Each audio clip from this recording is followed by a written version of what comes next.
Okay, so metric, right? New Blue Agent presentations scheduled, new BA presentations ran, right? Those are two metrics that you need to be aware of every single day, every single week. New Blue Agents closed, new pre-sold customers, leads, right? Like these pre-sold customers, we're starting to hand those to Isaiah and marketing. The meetings are happening like that. Yes, yes, yes, right? So it's speeding up the sales cycle, setting meetings with pre-sold customers, right? The free $5,000 audit is well received, right, to these individuals. Tracking your deals from marketing, tracking your deals from self hustle. How much MRR are you quoting? How much are you closing, right? And here's the 6 silos of IT. Obviously can be made up of anything, but we want to diversify our portfolio as we sell to customers so that we're feeding all of the partners, right, in our program, which make up, right, different providers for these 6 services.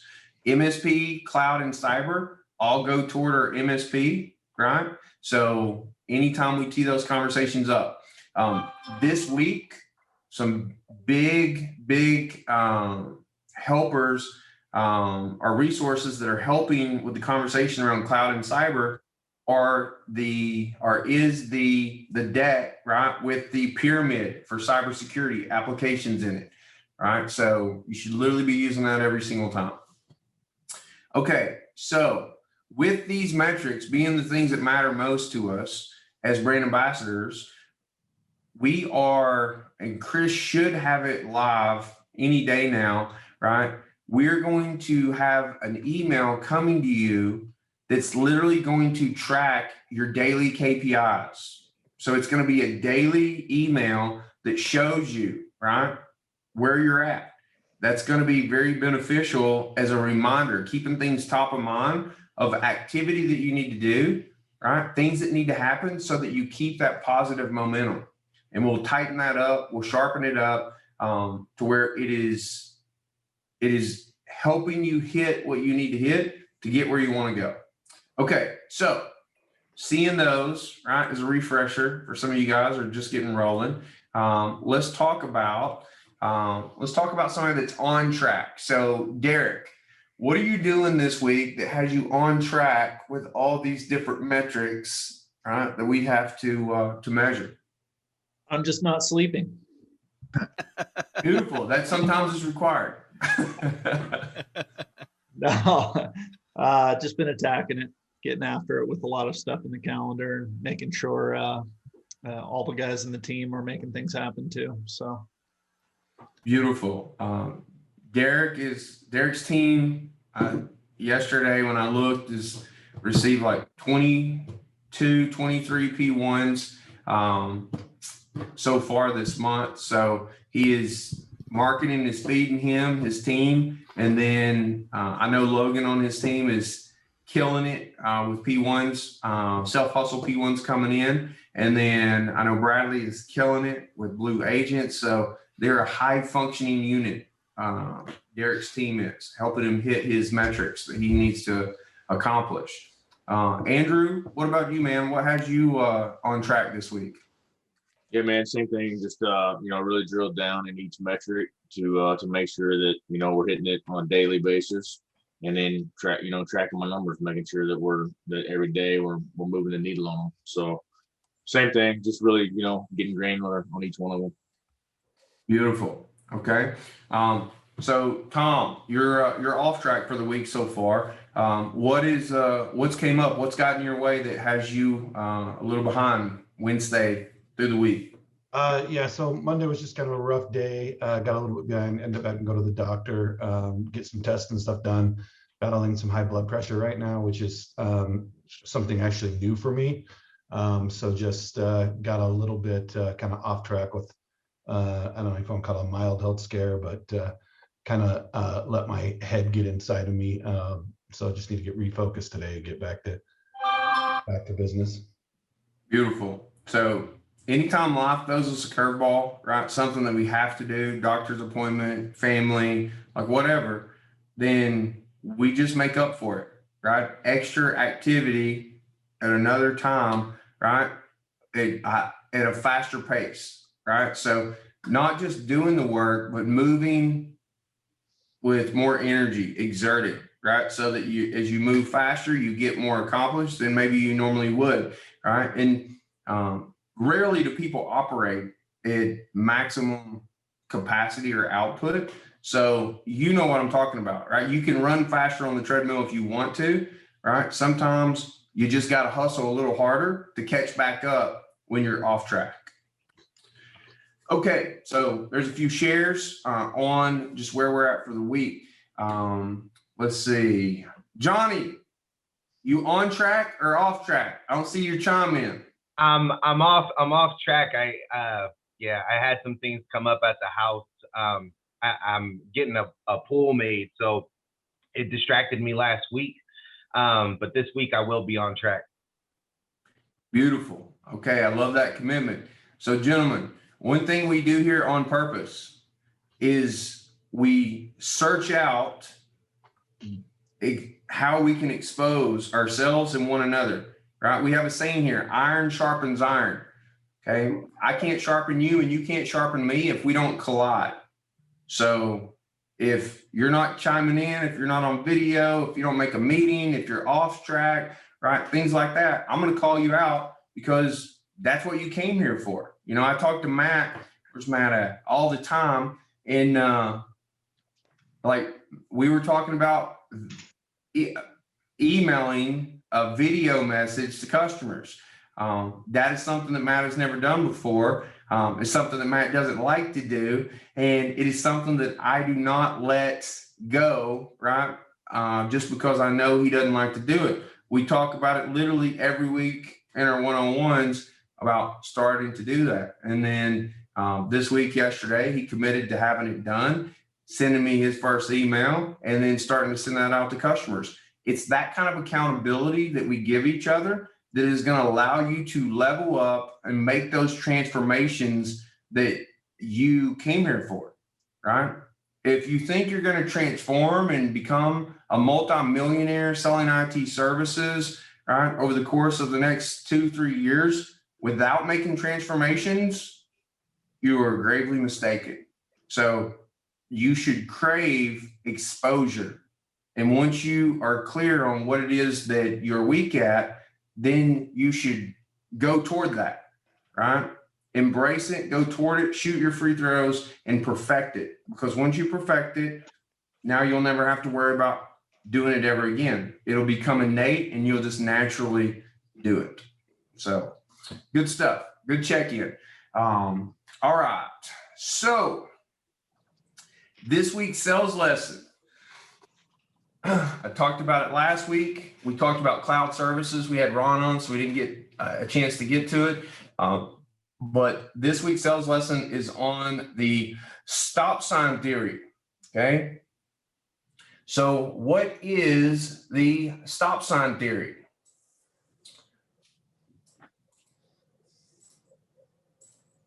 Let's just put my definition, boom, up. When a customer says something that you automatically know, something that you need to stop and make a relevant point or take special note of so that you can use what they just said to compel them to move forward with your solution because it is a showstopper that they will have to stop and take note of. Okay. So what are stop signs in IT consulting with what we do? So let's start with the silo. Let's break this down by silo. Okay. And this is going to be an interactive conversation. So when we think about stop signs, something that customers could say to us that's like, holy smoke, if that's the state of where you're at, we need to stop and address that. So what's the first thing that can be said about managed services that comes to your all's mind? Anybody? Already got a guy. We hate our managed services provider. There we go. Okay, that is a stop sign. We hate our current MSP, right? What's another one? I can never get a hold of them. I never see or can get a hold of my MSP. We're What paying else? way too much. What? We're paying way too much for MSP.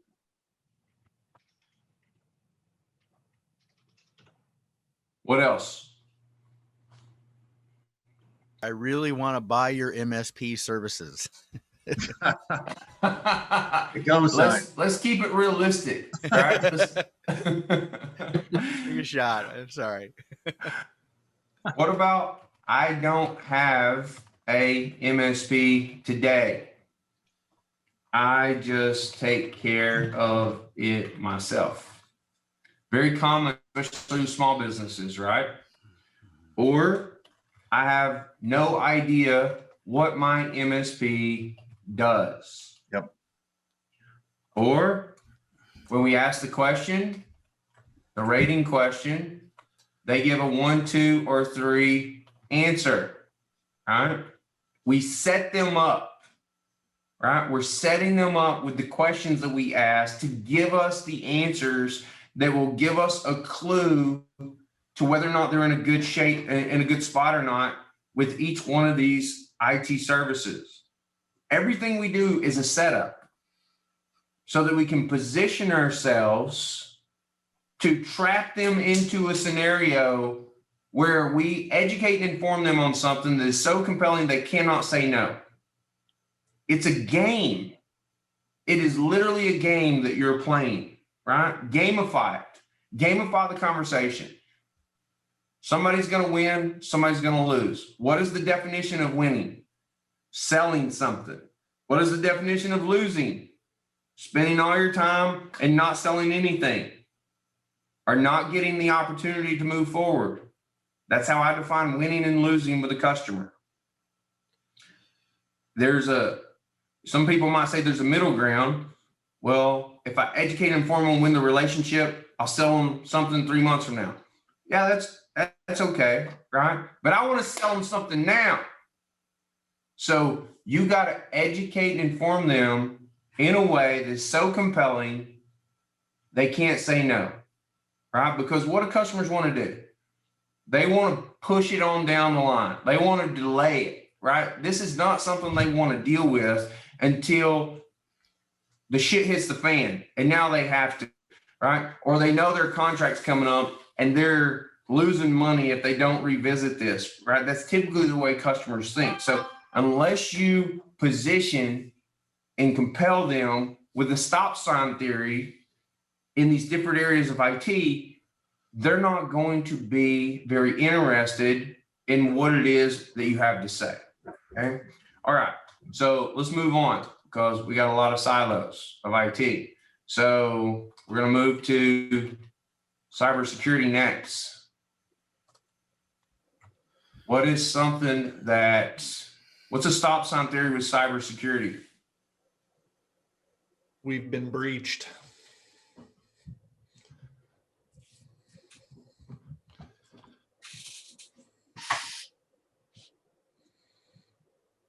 We've had a breach in the past. Well, that is an obvious sign that your MSP or the person that manages that has dropped the ball. They were not prepared. They did not have you prepared, right?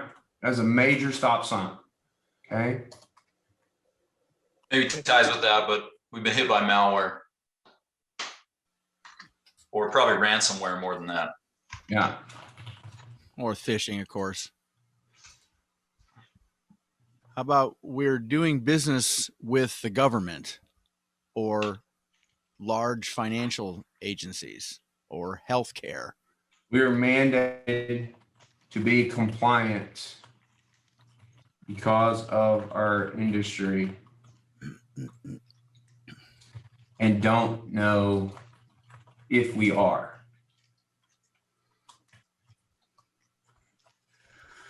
We don't have What a if they? cybersecurity. Sorry. What do you got? What do you got, Ben? We don't have a cybersecurity policy. That's exactly No, what I was yeah. about to type there, right? We do not have any cybersecurity applications or policies on what to do if there was an attack. So they have no reactive or proactive plan. What if they say we don't and have never done any employee awareness training? How do most cybersecurity attacks happen in a company? Internally, Phishing. Employee negligence. Employee negligence or employee intent. Yep. Right? Do you know that it's like 65, 70% of data theft happens from internal employees, right? We talked about this a few months ago, right? How many of us have gotten customer databases or lead lists, right, from a company that we used to work at? Well, guess what? That literally falls into that category of that company losing that data to someone that is planning to financially benefit from it, right? So it falls into the category. So it's very easy. You know, sometimes people do it without even thinking about it or noticing, right, that they're actually doing it. And that's where employee awareness training comes into play. Let's see. How about we just bought a insurance policy, a cybersecurity insurance policy?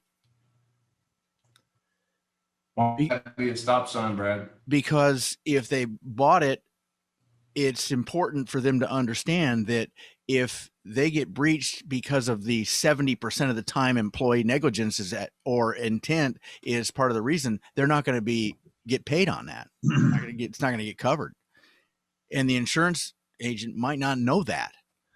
Okay, so instead of insurance, we just bought an insurance policy, right? I'm going to put, we don't know if our insurance covers us in the case of a employee negligence or employee intentional data breach, right? It's very important to decipher the insurance policy, what it covers and does not cover. And most businesses only have E&O insurance, right? So, and it doesn't cover cybersecurity at all. And then if they have a cybersecurity policy, they may not have an addendum that covers these topics right here with employee negligence, right? And intentional employee data breaches. you know, I do want to add something. I know I'm the new guy, but you know, I've actually heard a few stories about it for cybersecurity, and you know, I think a lot of the times when people hear that, they assume that they already have it in place or something in place that'll prevent these things from happening. Quick story is that, you know, a customer was approached and they had said that, oh yeah, we're covered from the cybersecurity aspect of it. We have a managed firewall. Little did they know that one of their employees was breaching 60 gigabytes worth of data, and they had left the company, but it was already too late because they didn't have the proper tools in place to prevent that from happening. So imagine 60 gigabytes worth of customer data gone. Excellent point. So what cybersecurity application would have prevented that? Who knows? Global policies would help a lot. If you had in-tune global policies and things like that to protect your data, wrap around your data. What cybersecurity application can we sell them and get paid that would have protected them from that occurring? How about endpoint management with an artificial intelligence built in that detects changes or algorithms in data change that would make the managers of those employees aware that they were in a part of the company extracting data that was not something that they were supposed to be doing. That's literally what endpoint detection from Cyflare does. Okay. If we had, right, if we had let's say that we got a rogue brand ambassador that wanted to go access all of our client lists, right, partners, and sell that to someone for whatever reason, right? Our endpoint detection software, right, would detect that user going to an area that they weren't that they never should be in, never are in, accessing the file, downloading it, make us aware of it so that we could have a conversation. And one, it would stop them. And then two, we could have a conversation about it. That's literally how it works. So, and then employees, they're oblivious to the fact that there's that type of technology in place, right? So if they ever get an idea to do something like that, they go to do it, it stops it, and then, right, they're caught. So knowing how the technology works is instrumental for you to be able to educate and inform the customer, for you to be aware of these stop signs. Okay. What's going to happen if you don't know this about the technology and they answer the question that you're asking from the phase one questionnaire? They give you an answer, but you're not aware of how the technology works. What are you probably going to do? Skip it or miss it. You're going to miss the stop sign. You're just going to cruise right through the stop sign and miss it completely. But if you know the technology, you know what it does, you know how it brings value to the business, well, then you can educate the customer right there. You stop and you say something relevant. That's the whole concept of the stop sign theory. All right. Cloud. What is a stop sign with cloud? We back up on site. So here you goes a little better. I'm going deaf. They back up all of their data on site. This does what? If a customer is backing up their data on site, right, to a machine or to tapes or anything that's freaking literally antiquated and 1,000 years old, what is the biggest liability here? Data loss or the device itself being hacked. Natural Exactly. disaster. Exactly. Anything happens to that machine and their primary machines and their backup machine, because they're in the same location, it's gone forever. Like it's never coming back. It's gone, disappeared, right? And if someone breaches your network and your data backup they're connected to the network, guess what? They're going to encrypt your data and your backup data. And now whatever they demand, that's what you're going to pay unless you want to start from scratch. So it is the biggest stop sign, right? When you're talking about backup. What else? No Backup's not air gapped. So if you have a backup, is it connected to your current information system? So if they can hack your current information system, can they also hack your backup at the same time? You got to have an air gap.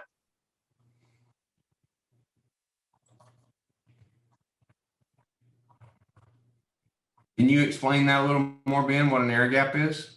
Yeah, so it has to exist in a completely separate place so that if you have a backup and it's just sitting to the side of your regular information system, then a hacker can literally go from your regular system, go right to your backup, and they now have all your information. They can lock it up, and now you're at risk for ransomware. So you have to have a completely separate system.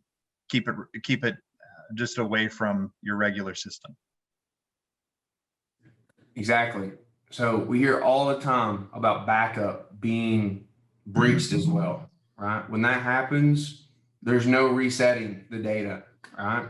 If you get breached and backup is done correctly, it's really not a big deal, right? Because we can just literally rewind to 4 hours ago, give you all your data on all your your servers, all your machines, and we can fix it within a day, right? It'll be like nothing ever happened most of the time, okay, and or less. But if your backup gets breached, you're talking a minimum of 3 to 5 days to pull in the FBI, to negotiate, right? Or you just pay the ransom and hope that you get your data back.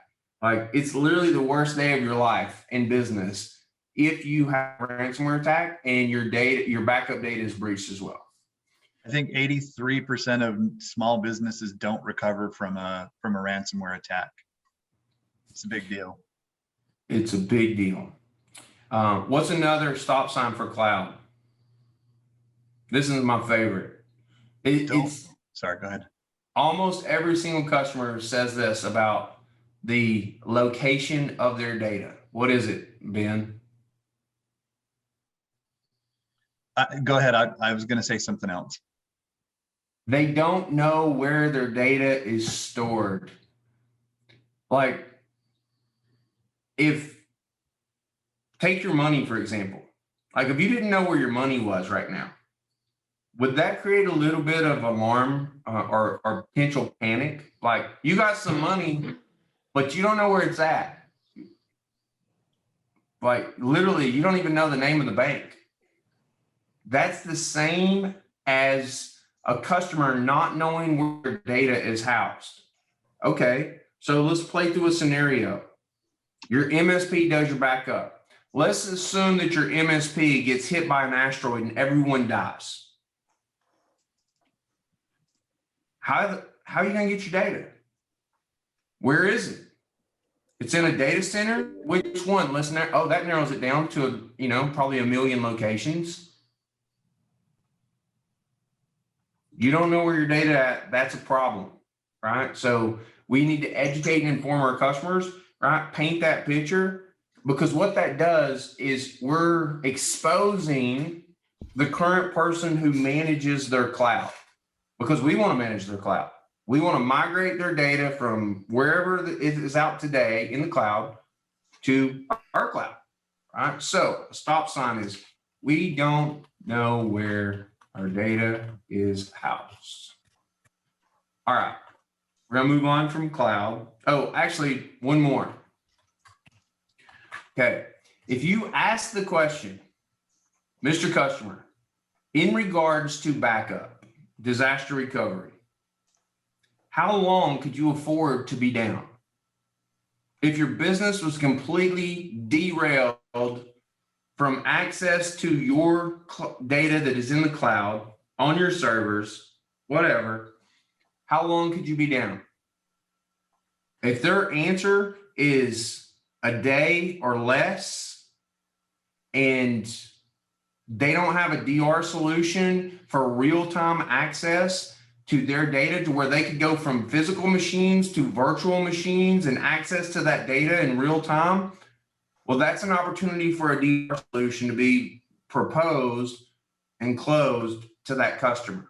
So if downtime allowed is 1 day or less, then it's a perfect opportunity for a real-time DR solution.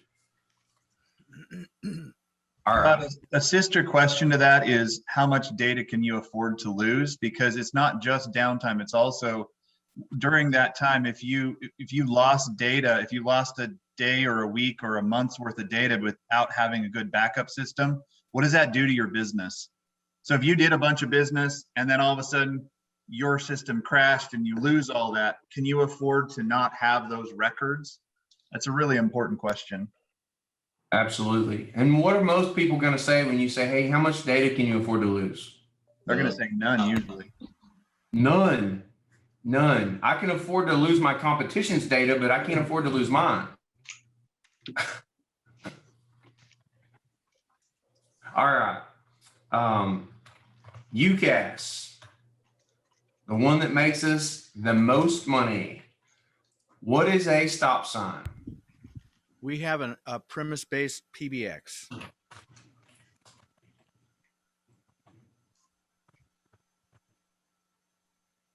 If anyone you talk to has a premise-based PBX, right, this is going to mean they have a PRI, T1,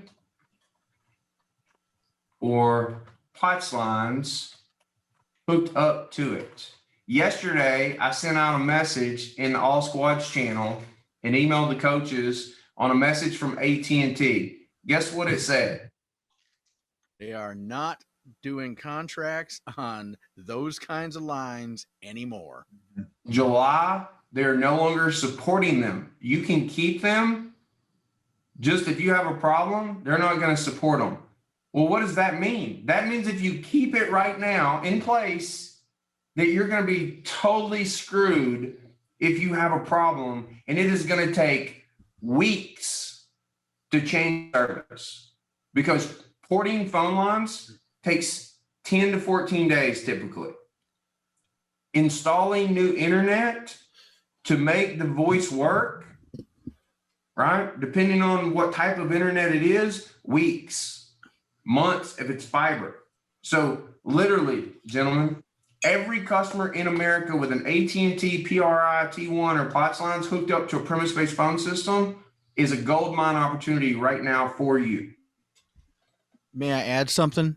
Yep. Those phone lines, I don't know how many of you guys know this, but those phone lines, those POTS lines or DID trunks that they put in there for $15 a piece 8 years ago, they're paying $100 to $150 a piece for them now. The ROI on these things is ridiculous. Mm-hmm. It is literally why it is the highest paying product in our portfolio.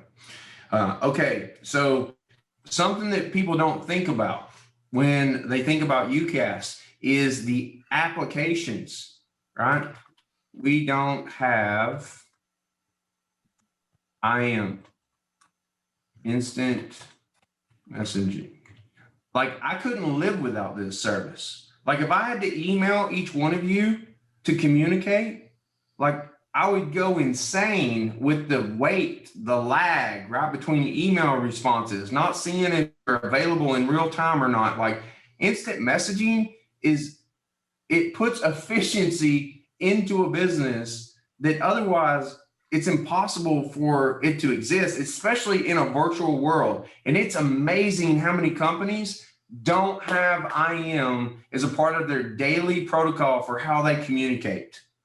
It's insane. I would literally just pull up your Slack instance and say, look at how much we communicate through this tool, and you literally do not have it.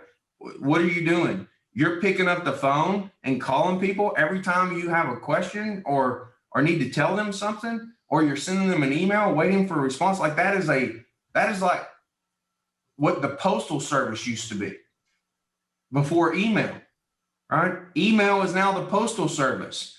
You need instant messaging and what we are doing right now, video conferencing. And what's beautiful about this is if they say no consolidation, right? Like we're the perfect example of this, right? So voice, right, is landlines or cell phones. IM is Slack. Video conferencing is Zoom. And SMS is, I can't remember the name of it, right? I have to go look it up. SMS multiplier. I don't use it a lot, okay? So 4 different tools to communicate. Well, our UCAS solution with all of our providers that we sell consolidates these 4 into one. And you can literally do all these forms of communication plus fax straight from one platform, right? One application. So that is a stop sign to create efficiency. Okay. 5. No. Oh, there's another good one on UCAS. We have no optics on employees' time on the phone. If they don't have dashboards to where they can literally see the time that people are on the phone on calls, if they don't have any optics on that, that's a problem. Like, check this out, okay?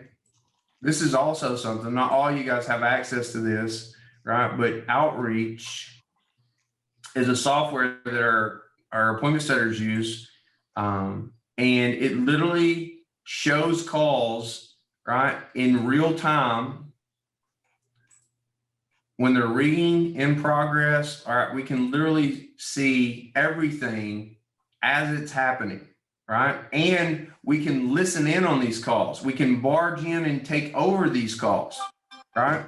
Like, if you don't have these types of applications for voice inside of your business, well, your competition is beating you probably as a result of it. So you have to tie the technology into how they do business and their profitability. Okay. 5, data. What's a stop sign with data?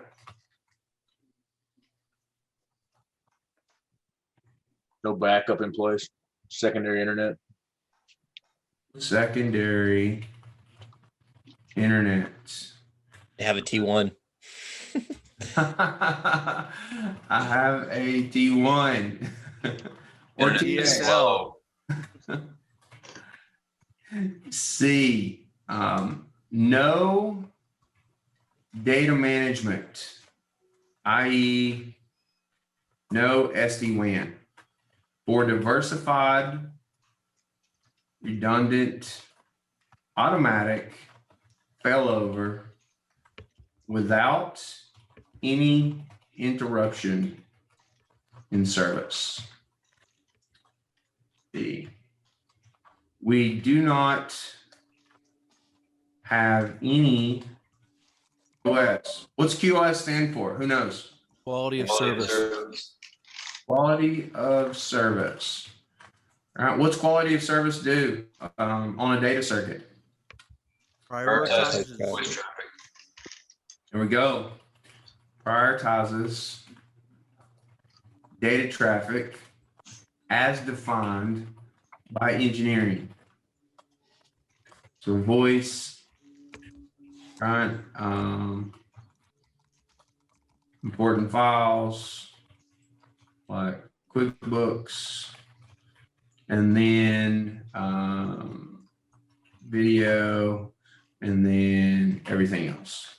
All right, you literally prioritize it. Okay, last one, wireless, IoT. What's a stop sign? This one's a little new for everybody. They pay a company stipend for cell phone.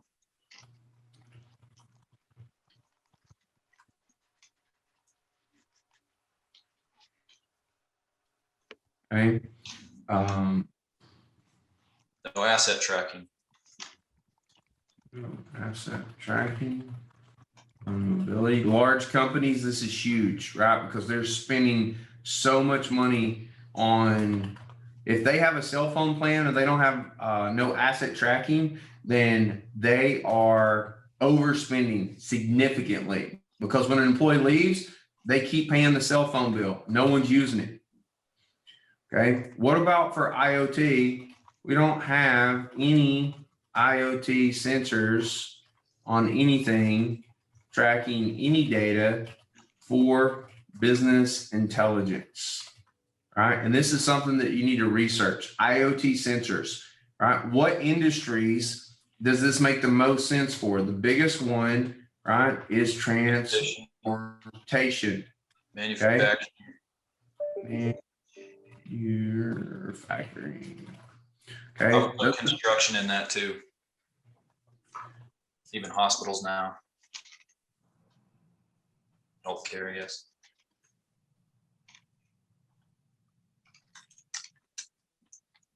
Okay. Sensors, right? Like how many times does the door open a day, a week, a month, right? Like an IoT sensor, right? Can tell you that. You can literally strap an IoT sensor to anything on the planet. And it makes it a smart device, right? Cities, right? So government, cities, right? IoT is huge. To make a light pole a smart light pole, right? Things like that. So I would definitely research up on that because it is literally something that can be applied to almost any and every business on the planet. Okay, so these are stop signs. We could keep going here, right? And we could talk about the stop signs for different industries and by titles, okay? Depending on who you're talking to, there are things that are said in the conversation that because of that is who they are, a CFO, right? If they say these things here, I know we're overpaying. I don't want any unexpected risk expenses, right? Through a lack of technology, okay? Of technology. Well, that is a stop sign for you to say, well, Mr. CFO, that's exactly why I'm here, because I'm going to sell you everything so that doesn't happen. So you obviously wouldn't say it like that. But the point is, right, know your audience and who you're talking to, know their industry, right? Know what the technology does as they speak to you so that you can educate and inform them. Now, last thing on stop signs. Yesterday, got back from marketing this beautiful PowerPoint that Andrew's going to bake into the customer experience workbook, that as we're asking the questions to the customer about cybersecurity, and he tells us, I got an outdated firewall. I got no advanced email security for spear phishing protection. I got no managed endpoint detection and response. Backup is done on site, right? No password protection vaults in place. We're literally typing these in to create this visual stimulation of, hey man, this needs immediate action. Immediate action to go from red to green, to where we can say we have a network-based firewall that's co-managed by our security company. We have advanced email spear phishing software in place to protect against individually targeted employees. We have endpoint detection in place with artificial intelligence monitoring irregularities in the algorithms of how the data is used on a daily basis. When those irregularities happen, the AI kicks in and it automatically detects and kills the attack. Which sign would you rather have? We make it blatantly obvious. Mr. Customer, this is why people go through our 5-phase audit. This is why we give a $1,000 guarantee, because we know with 6 silos of IT and how rapidly fast things are changing in the world today, that we are going to uncover risk, liability, and exposure we have never had to pay out on our $1,000 guarantee. And this is why. Because in one silo, we pointed out 8 stop sign bullets that you need to be aware of about your business. Any one of these would qualify. We have 8 of them. So, with your permission, I want to bring in a cybersecurity engineer to the phase 2 call, take a deep dive into this, spend 15 minutes with him, and then I'm going to build you a good, better, best solution with a roadmap and a heat map, right, to where you can easily go talk to your other executives, your board, your higher chain of command, whatever, whoever you need to go present this to, for them to easily see, oh, wow, you've uncovered major problems, and I'm glad you have these good, better, best solutions for us to choose from. Let's go with that one. Go get that done. Beautiful. And that is your, like, you showed this at the end of your phase 1 to justify the phase 2. After phase 2, you present your solutions, then they go get approval. If they're not the decision maker, your follow-up meeting with them the next week, they tell you, hey, listen, we're going to upgrade the firewall. We're going to implement, right, the advanced email security, and We're going to go with the endpoint detection because that just makes a lot of sense with the number of employees we have. Who would like to hear that come out of the mouths of their customers? I know I would. Let's sell that all day, every day. And that's how it's done, gentlemen. So, stop sign theory in the books. All right. It'll be on the podcast if you want to listen to it again. And I'll send out in the All Squads channel this Word document that we created here. And I'll resend this deck so it's all together. Okay. So, I'm going to stop sharing so I can see you guys. And we are going to talk about today with our fuel, a divided mind. A divided mind. How many of us have multiple things going on that we have to keep focused on every single day? I know I do. A divided mind. So here's the problem with a divided mind. We find ourselves in situations and we have to make decisions. And here's the problem that we run into. There's only 168 hours in a week. There's no more time. We only have that number of hours to apply our energy and our effort into what we want to accomplish. Can a human being work 24 hours a day? Except for Derek, no. I don't know what's in his coffee, but I want some. Your body will break down and you will die if you do not sleep, right? So we have to sleep. So the question comes, right? What am I committed to with the time that I have allotted to me to do what it is that I'm doing? And what happens is the problem is people, they play the divided mind game, okay? And they think that diversification is the solution to all their problems in the fact that they're just diversified, right? It comes up a lot. How many of us are diversified with the way that we save money or invest, right? Most of us. We got cash, we got stocks. Now we might have some cryptocurrency. We might have an investment in a business, right? Just diversification. Some are more easily accessible than others, okay? It gives us peace of mind, right? If something bad happens to a stock and we got other investments, well, we still have financial resources we can tap into if we need to, right? Well, most people look at that diversification as risk mitigation. But here's the problem that occurs.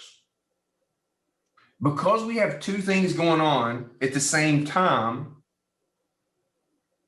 we get complacent. Complacency kicks in and we fail to focus on anything great, right? And an example of this for you guys is in my marriage to Monica for 20 years in July, there have been numerous times, especially in the last 3, as we've been working through my confession, that in my head, I would be like, I'm married, but I want to not be married. I would be half in and I would be half out. And then in my business, when I started, I would literally tell myself, man, if I start another company, I'll be an entrepreneur, right? So I'm a broker, and now I got an internet company, and now I got a wireless internet company, and now I have a business brokerage, buying and selling companies. All that was cool, and it was fun, and it taught me a lot, but it took away from each business that I had, every new business that I started. And what I was doing, gentlemen, is I was creating stress, an immense amount of stress in my life because I was failing to commit. I was failing to commit. And then I finally asked myself, what do I really want? What am I committed to? And when I got that answer, when I made the commitment that, hey, listen, marriage is forever. Love is an act. It is not a feeling. And I'm all in no matter what happens, no matter how I feel. And look, I'm human, just like you and every other man, right? I get those feelings. I have those thoughts, right? But at the end of the day, I come back to that love is an act, and I have made a commitment forever. And I'm just going to be ruthlessly committed to doing the work. And I grind through it, and I come out the other side. And I realized that in the last 3 years, my marriage has gotten 1,000 times better. I just went through 100 transformations, and it's absolutely amazing. I blew my wife's mind last night with the orgasm that I gave her. Yeah, that's right, Johnny. That's right, baby. On a Tuesday night. Get it. Get it. Love it. So ruthless commitment in business. In business, when I saw the opportunity to create Blue Equinox and to go all in on building this model, 9 years commitment to this, right? 9 years commitment.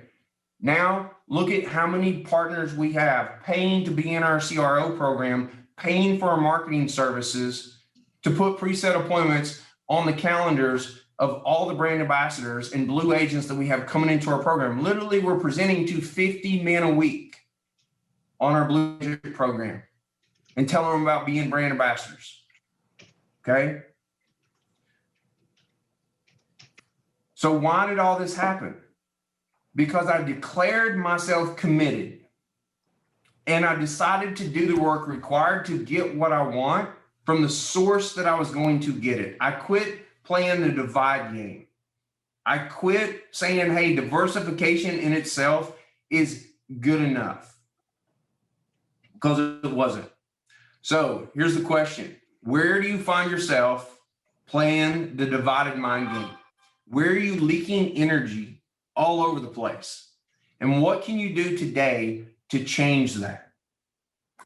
Okay, gentlemen, that is it for the fuel. We're at the top of the hour. So I hope the stop sign theory and the fuel was impactful for you guys. Have a beautiful rest of your day, rest of your week, and I will catch you guys on the flip side.